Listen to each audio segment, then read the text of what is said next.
제가 침을 한번 삼켜보겠습니다. 삼킬 때 숨을 멈췄어요, 제가. 숨을 쉬면서 음식을 삼킬 수가 없어요. 음식물이 폐로 완전히 들어가게 되는 증상이 있을 수 있습니다. 숨이 잘 원활하게 안 쉬어지니까 그게 이제 질식 증상이 되는 거죠. 조기 진단이 굉장히 중요하다 이렇게 말씀드리겠습니다. 안녕하십니까. 가천대 길병원 재활의학과의 이주광 교수입니다.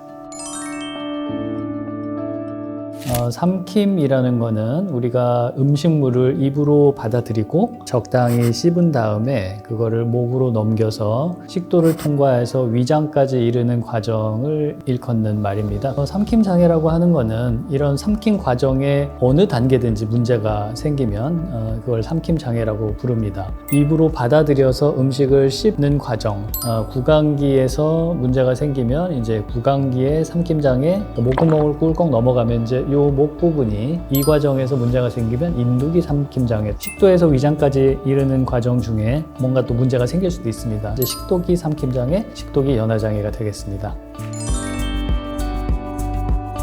특히 이제 대표적으로는 뇌졸중 또는 뇌손상 같은 뇌질환이 되겠고요. 근데 이제 여기 마비가 생기게 되면 중간에 가다가 걸리거나 기관지와 폐로 그 길을 잘못 찾아 들어가게 되면 그 음식물이 들어가게 되는 현상이 일어나게 돼서 폐렴이라든가 또는 사망에 이를 수 있는 이제 그런 문제도 생길 수 있습니다. 생각해 보시면 우리가 음식을 삼킬 때 숨을 멈추게 되죠. 제가 침을 한번 삼켜 보겠습니다. 삼킬 때 숨을 멈췄어요, 제가. 숨을 쉬면서 음식을 삼킬 수가 없어요. 그 공기의 길과 음식물의 길을 공유하기 때문에 음식이 여기 딱 걸리면 숨이 잘 원활하게 안 쉬어지니까 그게 이제 질식 증상이 되는 거죠. 조기 진단이 굉장히 중요하다 이렇게 말씀드리겠습니다. 이게 실제로 이 삼킴 과정이 원활하게 잘 일어나는지를 보는 그런 특수한 검사를 합니다.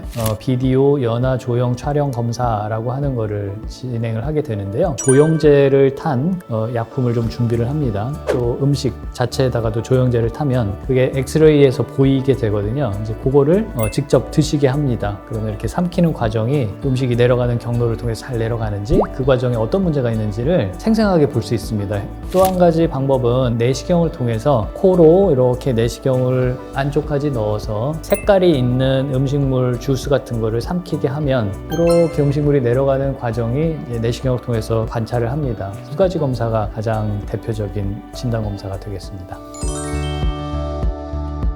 그 기능을 원활하게 만들어주기 위한 연화장애 재활 치료라고 하는 것을 합니다. 그 병원에 오시면 이제 뭐 혀의 움직임, 입술의 움직임 이런 것들을 작업치료사가 해드리게 되는데 구강의 기능을 좀 증진시키는 그런 치료를 하게 되고요. 인두기의 조화 운동을 잘 일어나게 해주기 위해서 기능적 전기자극 치료라고 하는 특수한 형태의 신경과 근육을 자극하는 그런 전기자극 치료를 또 작업치료실에서 해줄 수가 있고, 만약에 액체 종류가 자꾸 기도로 들어가고 탈해를 일으킨다 그러면 액체 종류에다가 이렇게 가루로 된 그런 점도 증진제라고 하는 식품이 있거든요. 이게 좀 걸쭉하게 죽처럼 변합니다. 삼킬 때 사례가 훨씬 덜 들리게 되죠. 이런 방법들을 통해서 연화장애를 치료하게 됩니다. 반 이상 한 70, 80% 정도는 이 치료를 통해서 입으로 어떤 형태로든 간에 좀 드실 수 있게 되는 것 같습니다. 턱의 아래쪽에 있는 요 근육을 강화시키는 게 목표가 되거든요. 손을 이렇게 턱 밑에 대고 입을 아래로 이렇게 벌리면서 하고 이렇게 벌리는 느낌으로 이렇게 강하게 힘을 주는 그런 운동을 통해서 여기 근육을 강화시킬 수 있게 되겠습니다.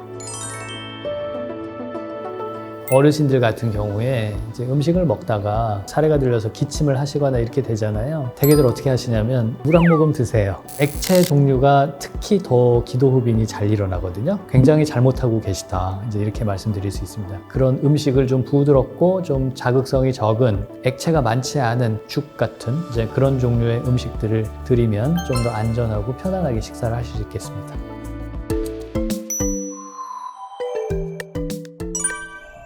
네, 정답은 O입니다. 우리가 음식을 흘리지 않고 잘 입술을 닫고 삼키거나 또는 씹거나 또는 혀를 잘 움직여서 음식물을 이렇게 삼키기 좋은 상태로 만들거나 이런 것들은 구강 안에 있는 구조들이 다 정상일 때 원활하게 일어날 수 있거든요. 따라서 구강 구조, 치아, 혀, 또 입술, 근육 이런 것들이 문제가 있으면 삼킴 장애가 올 수 있습니다.